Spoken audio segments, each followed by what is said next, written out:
It is Ryan Seacrest here. There was a recent social media trend which consisted of flying on a plane with no music, no movies, no entertainment. But a better trend would be going to ChumbaCasino.com. It's like having a mini social casino in your pocket. Chumba Casino has over 100 online casino-style games, all absolutely free. It's the most fun you can have online and on a plane. So grab your free welcome bonus now at ChumbaCasino.com. Sponsored by Chumba Casino. No purchase necessary. VGW Group. Void where prohibited by law. 18 plus terms and conditions apply. How do you feel when you switch to Geico and save on your car insurance? It's like going to work on one Thursday morning and thinking to yourself, just one more day until Friday. But then somebody in the elevator says, Happy Friday! Then you check your phone quickly and discover today's actually Friday. So yes, Happy Friday, random stranger in the elevator. Happy Friday indeed. Yep, switching and saving with Geico feels just like that. Get more with Geico.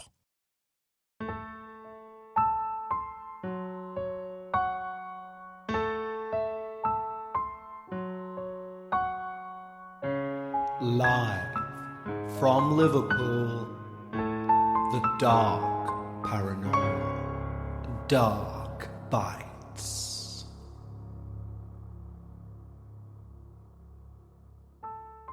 Hello and welcome back, everyone. This is something of a tradition now, the week before our new debut episode for Season 18, by giving you for free one of our episodes from our Patreon-only show, Dark Bites. The format on Dark Bites, as you will hear, is much more laid back, which allows both time for discussion about the experiences, and also because the stories and experiences are much shorter, it gives many jump-off points for you to go and maybe investigate for yourself. Or, at the very least, come up with your own theory about what's taking place. Personally, it's my favourite show that I do, because there is an air of freedom to it as a host.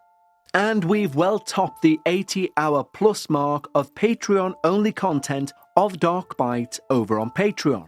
And these episodes release every single Sunday of the year without a break, even on the downtimes between seasons, like the one we're currently in, which means our Patreons never miss their Dark Paranormal fix. In addition, our Patreons have lots of sway in relation to how the show moves forward, which will become perfectly evident next Friday for the debut of Season 18, or Wednesday if you're a Patreon.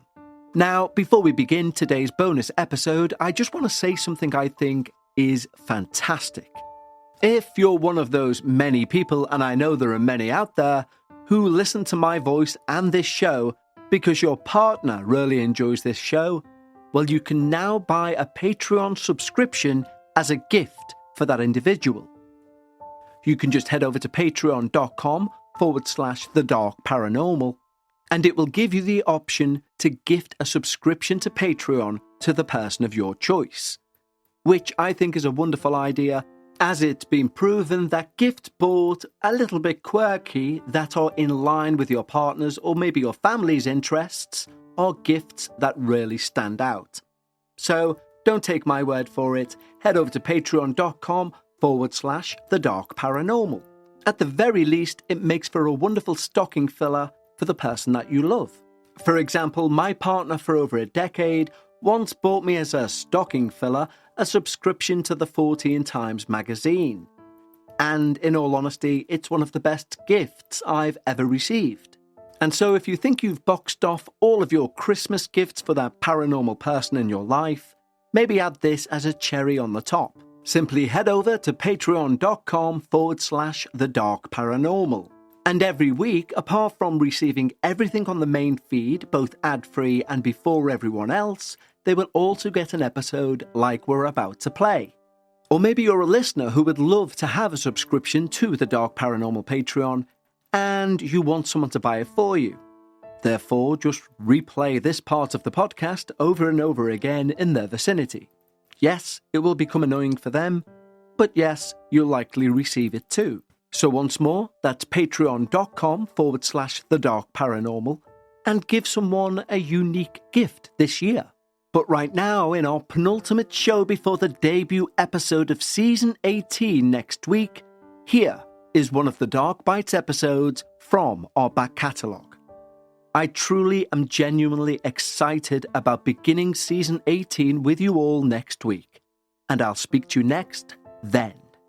Until then, enjoy this episode. The Dark Paranormal. Dark Bites.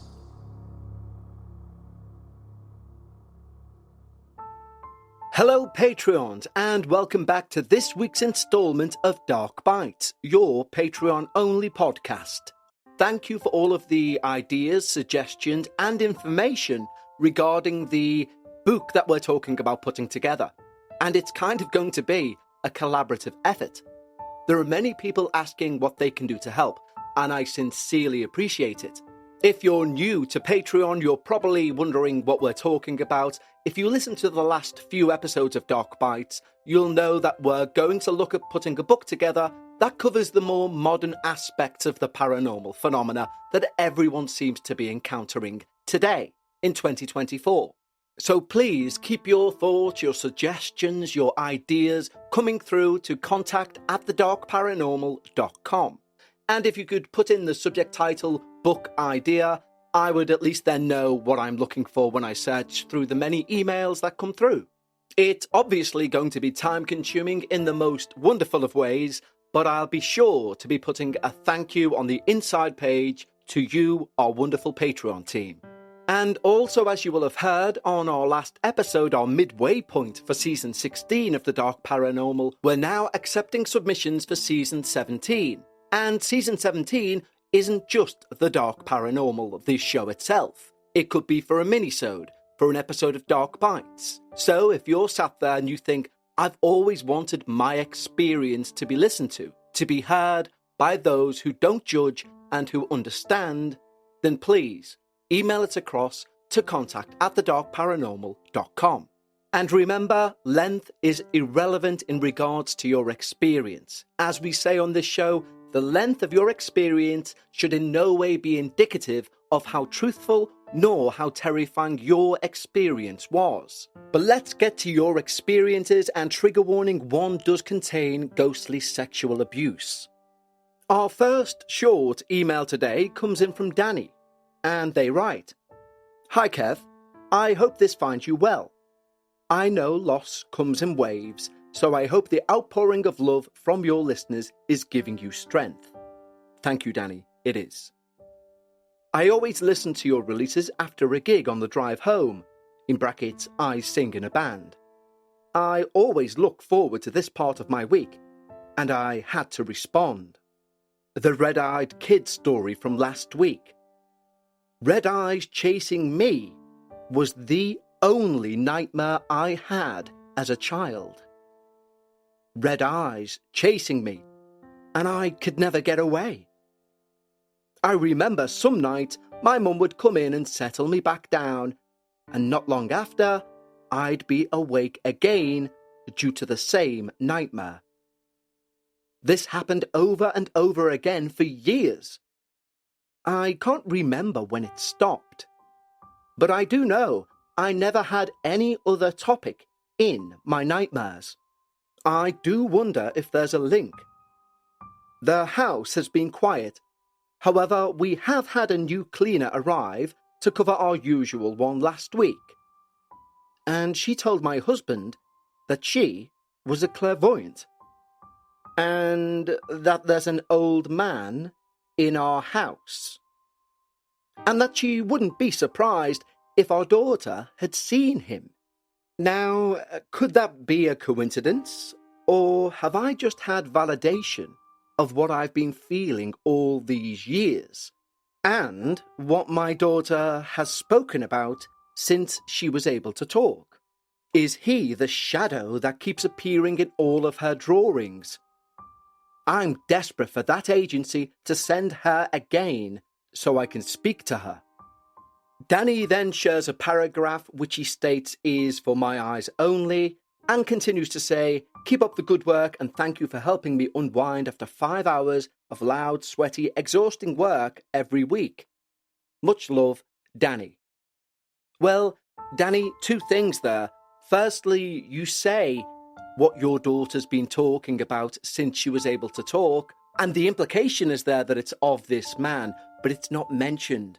And I am deeply, deeply in need of more information in regards to this entire situation.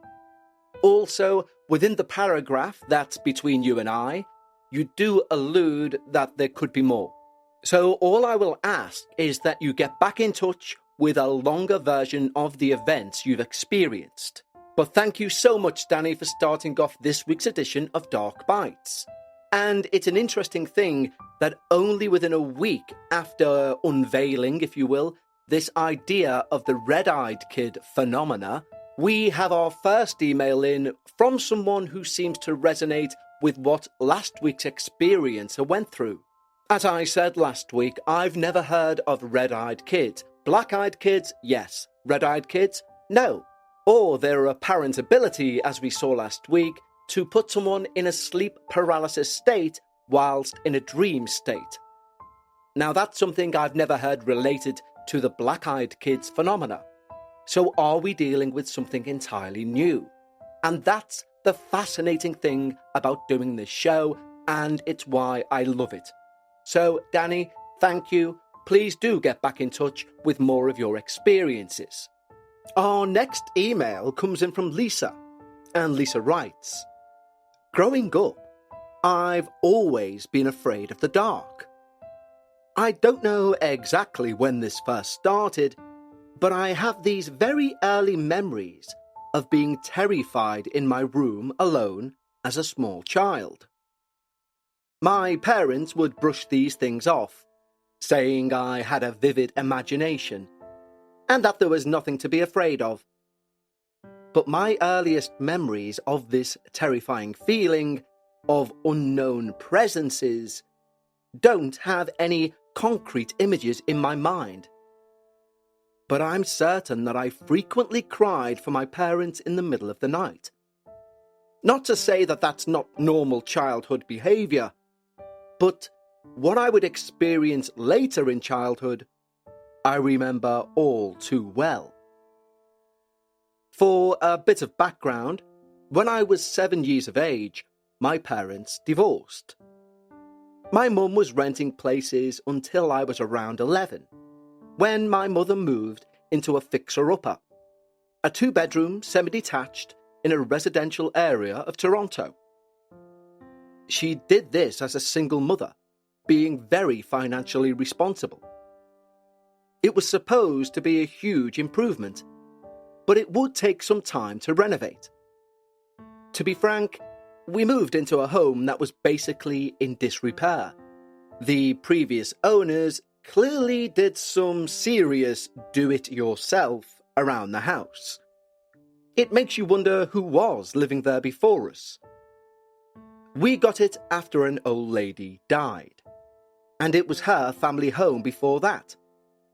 What kind of family it was, I would question later. I had an uneasy feeling about the place as soon as we moved in. I constantly felt like I was being watched. So much so I would make a habit of sleeping with the lights on. I'd only go to bed at the point that I was too tired, so tired that my eyes wouldn't stay open, no longer able to survey the room for whatever I felt was lurking and watching me. I spent my adolescence and teenage years there, and I'm now 33. So these terrifying memories have kind of faded into each other.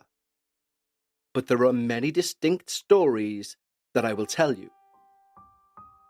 Whenever I got home from school, being so tired due to a lack of sleep, I would always fall asleep on the couch in the living room. And I always had the same dream if I fell asleep there.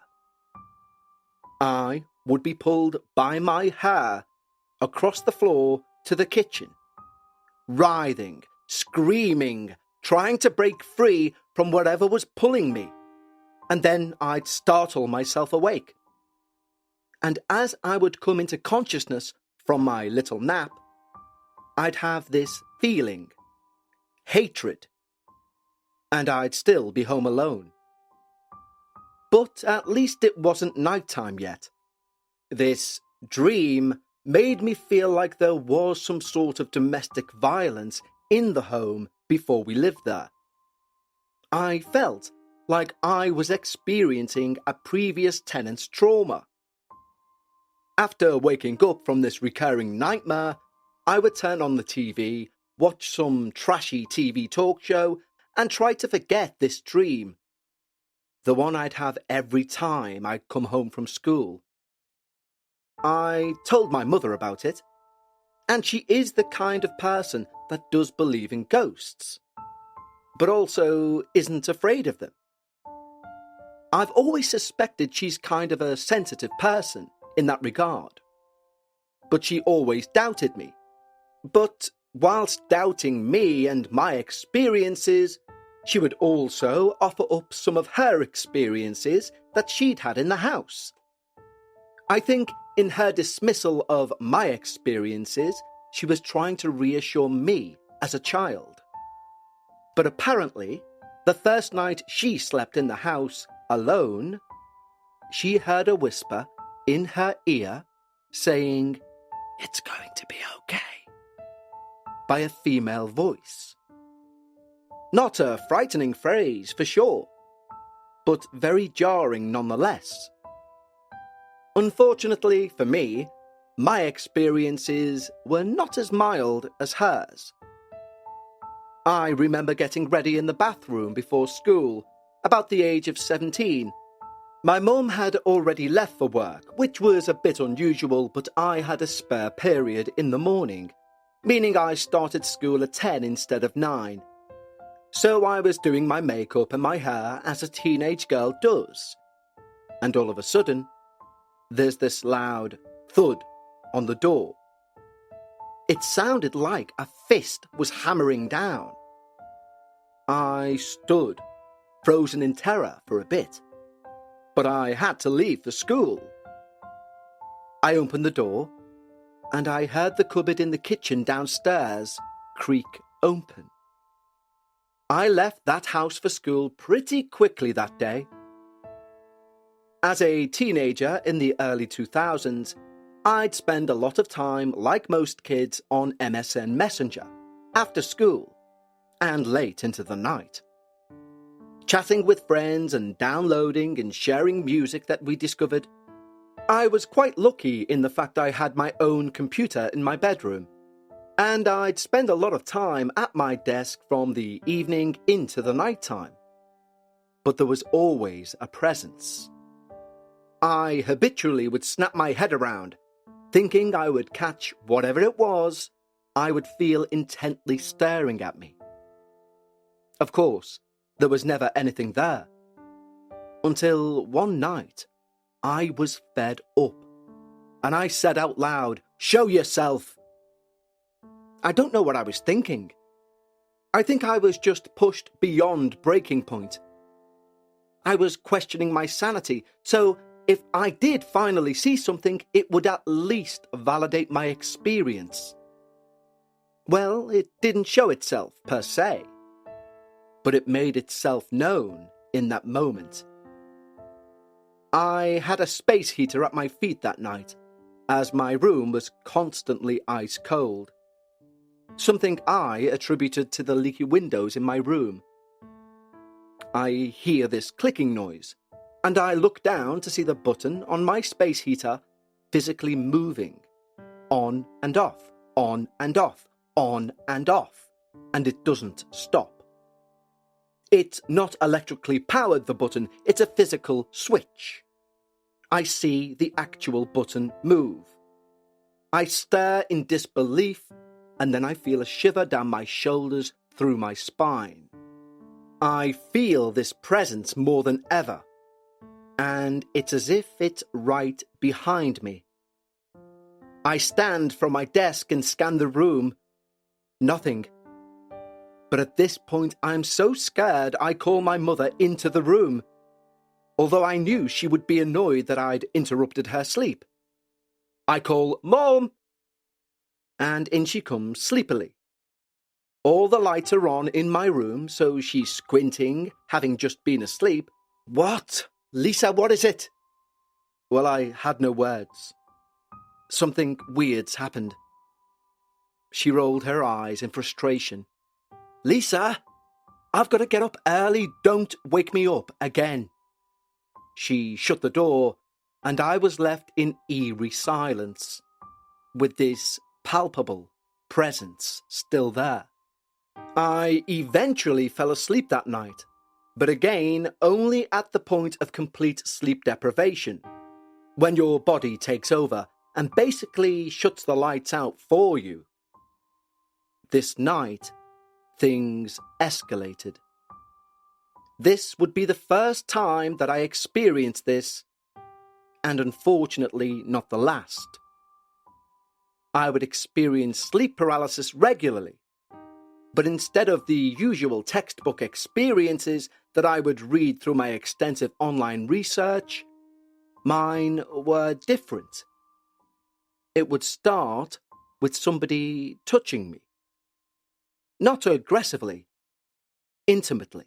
Spark something uncommon this holiday with just the right gift from Uncommon Goods. If you haven't finished your holiday shopping yet, don't panic. We've got a secret source of incredible original gifts, and that's Uncommon Goods. They've got unique hand-picked gifts for everyone on your list, all in one spot. Gifts that spark joy, wonder, delight, and that it's exactly what I wanted feeling. Somehow they know exactly the perfect gift for every single person you know. So skip the gifts that scream last-minute buy and find something truly original at uncommongoods.com. I've already mentioned they've helped me solve a headache I have each year buying one individual a perfect gift. And I found it on Uncommon Goods, a dream globe. And I know this individual will love it. And this individual is the hardest person to buy for, so I love it too. And when you buy from Uncommon Goods, you're supporting artists, small independent businesses. Uncommon Goods look for products that are high quality, unique, and often handmade or made in the US. Or what about an uncommon experience, more than a virtual class, and something that won't be lost in the mail, including everything from cooking to tarot card reading, their unexpected opportunities to have fun and connect in new ways. And every purchase you make at Uncommon Goods, they give back $1 to a non-profit partner of your choice. And they've donated more than $3 million to date. So to get 15% off your next gift, go to uncommongoods.com/dark paranormal. That's uncommongoods.com/dark paranormal. And don't miss out on this limited time offer. Uncommon Goods, we're all out of the ordinary.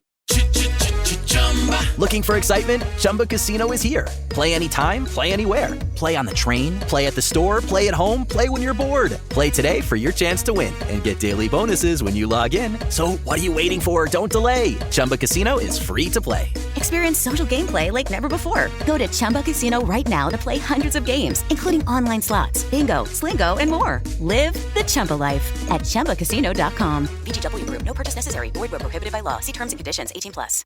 How do you feel when you switch to Geico and save on your car insurance? It's like going to work on one Thursday morning and thinking to yourself, just one more day until Friday. But then somebody in the elevator says, Happy Friday! Then you check your phone quickly and discover today is actually Friday. So yes, Happy Friday, random stranger in the elevator. Happy Friday indeed. Yep, switching and saving with Geico feels just like that. Get more with Geico. I wouldn't feel afraid at first, and then I'd realise what was happening and wake up out of my sleep in terror. And there would be an invisible person on top of me trying to restrain me. Eventually, after fighting phantom limbs, I would wake up. But it eventually escalated to the point that this invisible being was targeting my, private areas of my body, sexually assaulting me. This happened pretty frequently, and I would wake up feeling violated, scared, and helpless. How on earth do you tell anyone that a ghost is defiling you in your sleep? This went on until I moved out of my mother's house. I was accepted into a top-tier school in the same city, and I wanted to move out. My mum obviously questioned why I'd want to waste my money on student residence when I could stay at home and save that money. I told her I really wanted the student experience. But in reality, I needed to escape the torment I was living with there. She ended up paying my rent for the first few years of university. I think, somewhere, somehow, she understood. The first night I spent in my student residence, I slept so soundly. I think literally for 10 hours straight. Although there have been a few instances where I've experienced the paranormal since then, I have not had any trouble sleeping. No threatening presences around me ever since I moved out of my mother's house. To this day, you couldn't pay me to spend a night there. Please do let me know if you want anything further. I do have many more stories about this house. Best, Lisa. Well, Lisa, I'm genuinely borderline speechless on your encounter, your experience, your abuse that you had to go through. And I'm exceptionally sorry that you did. And also, I think it's really brave of you to put that all, I was going to say on paper, but you know what I mean, to send it in via email and have other people hear it. In doing so, you've not only took ownership of that situation, but you've also been brave enough to maybe inspire somebody else to share their experience, be it of a spiritual nature or a physical kind. And I'm not just throwing lip service or fake plaudits your way because it's a podcast. Sincerely, I wish I was half as brave as you've been right there. Moving back to the paranormal side of things, hell yes, we want to know everything about this house. So please do send on more information that you have about any paranormal goings-on within what can only be described as seemingly some sort of diabolical prison with an even more diabolical prisoner. So please do let us know, and thank you sincerely once more, Lisa. It's so interesting that over the last few weeks, I've received many emails which seem to have this topic of some sort of sexual attack by an entity. And when I say interesting, I obviously mean in relation to the fact they all seem to have come at the same time, not the abhorrent act itself.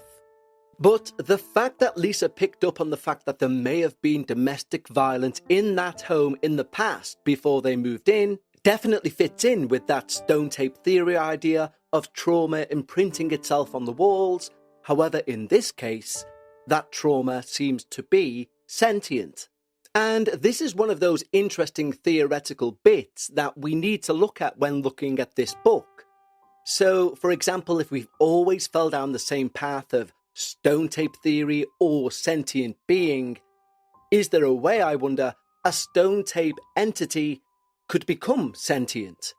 Have we missed some sort of link between the two? Can you, through some subconscious or unknown act, begin communicating with these alleged stone tape replaying events?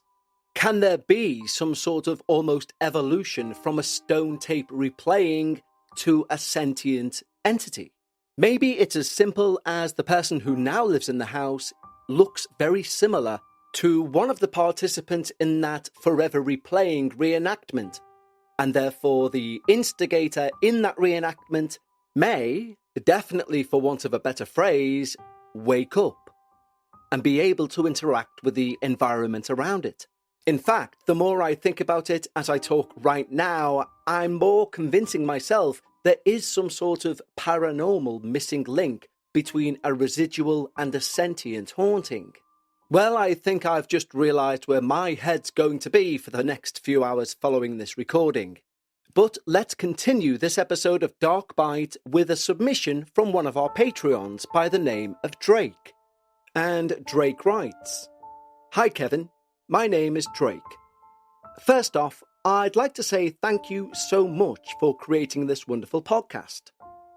I discovered it in November 2023, and I've just recently become a Patreon member. Anyway, I do have a couple of stories, true stories, that I believe fit more into the Dark Bites podcast. I'm writing this as I work, so please feel free to edit the stories if they seem choppy. A little background on myself. I'm your typical blue-collar, 35-year-old male from a suburban town in Cleveland, Ohio. I work as a machinist, making stainless steel fittings and valves, ones for high-pressure liquid systems. Very interesting, I know. I felt the need to say this in order to add some authenticity. I mean, I'm not into the occult or anything like that. I'm a simple working-class man, and my main interests are Cleveland sports. But for my first story, when I was about 17 years old, my friend Brooke invited me over to her mother's house just to hang out. Her mother wasn't home, so she also invited around 2 or 3 others. This house was a one-story ranch built in the 1970s. Well, we were all just hanging out in the living room, and after about an hour, I needed to use the restroom. I walked down the dark hallway to the other end of the house just to use the bathroom. And as I'm doing my business, I hear the doorknob rattle.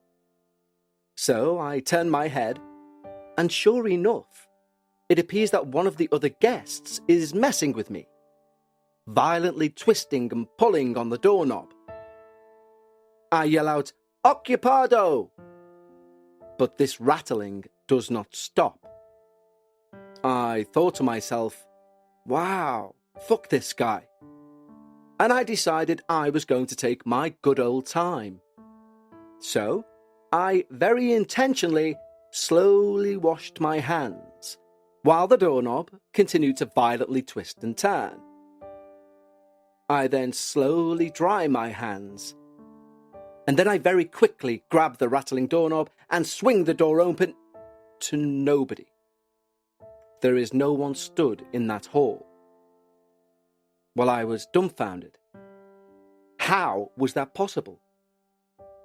I walked back to the other side of the house, where everyone was, and everyone was accounted for. I walked up to Brooke and I told her, "I think your house is haunted." She, very nonchalantly, responded, "Yeah, I know it is." And we never spoke of all that again. Well, thank you so much, Drake, for that experience. Now, Drake has provided 2 experiences, and we'll be sure to begin next week's episode of Dark Bites with that second experience. But those last 2 experiences have reminded me of an experience from my local area. Now, this isn't my experience, so I'm going to leave the names out of it.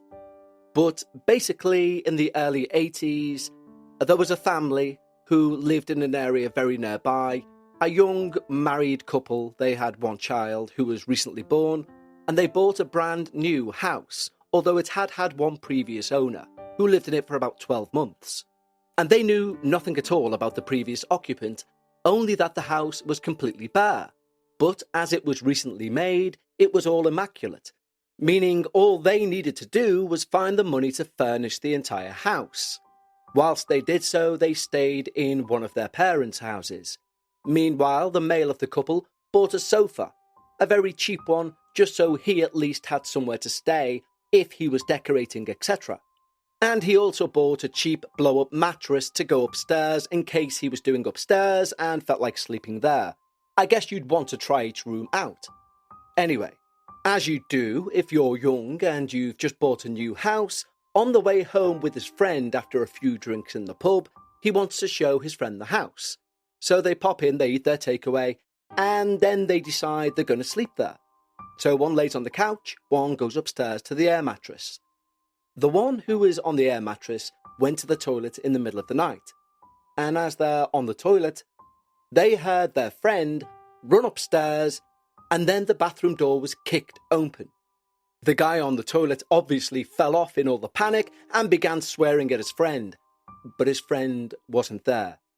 His friend was in the hallway asking what the bang was, and went on to disbelieve his drunken friend when he regaled the tale of somebody charging up the stairs and kicking the door in. Fast forward a few months and the family have now moved in. One night the wife hears a woman screaming in their front garden. She looks outside and it stops. She can't find anyone in distress. She experiences that noise about 3 or 4 times over the next month, and eventually befriends somebody who lives across the road, and starts discussing this noise she can hear overnight, asking the neighbour if they too can hear the noise, and the neighbour falls quiet, and then goes on to explain how the previous couple that lived there were very angry and violent towards each other, a very toxic relationship, which resulted in the man charging up the stairs, kicking in the bathroom door where she was hiding, dragging her outside and stabbing her to death. But not in their front garden. He apparently dragged her into the middle of the road before carrying out this frenzied attack. And this is not an old wives' tale. This is something which there are records for, there are newspaper articles regarding. Everyone in this area knows the house in question. And I only mention this experience with the theory that it may be possible to bring forth some sentience from a residual haunting, as that clearly was. And if it is indeed possible to do such a thing, could you imagine bringing forth some sentience into the residual form of a violent, angry maniac? And who knows, maybe that's exactly what takes place in some of the cases we've covered. And it's with that food for thought that I will leave you until I speak to you all again through the week for your early access to a mini-sode. And until then, stay safe and take care.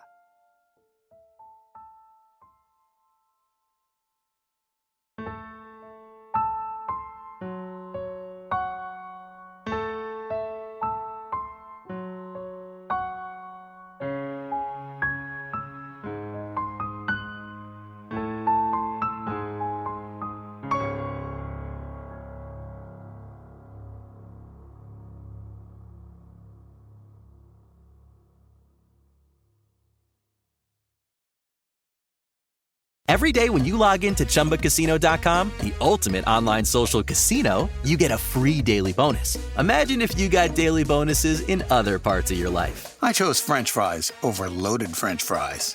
I asked Stuart from accounting about his weekend, even though I don't care. I updated my operating system without having to call tech support. Collect your free daily bonus at ChumbaCasino.com now. And live the Chumba life. VGW Group. No purchase necessary. Void where prohibited by law. See terms and conditions. 18+. How do you feel when you switch to Geico and save on your car insurance? It's like going to work on one Thursday morning and thinking to yourself, just one more day until Friday. But then somebody in the elevator says, Happy Friday! Then you check your phone quickly and discover today is actually Friday. So yes, Happy Friday, random stranger in the elevator. Happy Friday indeed. Yep, switching and saving with Geico feels just like that. Get more with Geico.